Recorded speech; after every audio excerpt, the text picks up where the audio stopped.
Mister chairman, उस दिन आपने जो पीर सच जियारत का कासेब में नौशेरा में जो वाकया हुआ है, मैं आपको बताऊं मिस्टर चेयरमैन, मैं आपका शुक्रिया भी अदा करता हूं कि आपने इस फोरम पे बात करने से पहले उसका नोटिस लिया।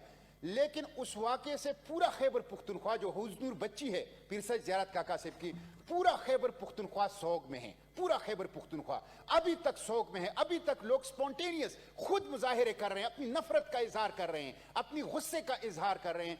मिस्टर चेयरमैन, ये बहुत जुल्म हुआ है, बहुत जुल्म हो रहा है। एक तरफ वो सूरत हाल बच्चों के साथ, रियासत अपना फर्ज पूरा नहीं कर रही और उससे बच्चे मुतासिर हो रहे हैं।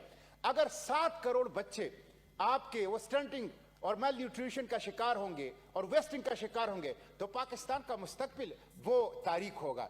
तो ये जो हुजनूर बच्चे के साथ हुआ है पीर सच जियारत का कासेब में, आपने कहा था कि यहाँ पे हाउस में रिपोर्ट पेश होगी। मैं चाहता हूं कि वो रिपोर्ट पेश हो जाए और ये हाउस उस बच्ची के साथ जो जुल्म हुआ है उसको लॉजिकल कंक्लूजन तक पहुंचाएं। और ओवरऑल पाकिस्तान में जो बच्चों की नेग्लेक्ट हैं, हमारे पब्लिक डिस्कोर्स में भी, हमारी पॉलिटिकल स्पीचेस में वो हिस्सा नहीं पाते, तो हमें रियासत को उसकी तरफ तवज्जो देनी चाहिए और हुकूमत को अपना फर्ज पूरा करना चाहिए। Thank you ji.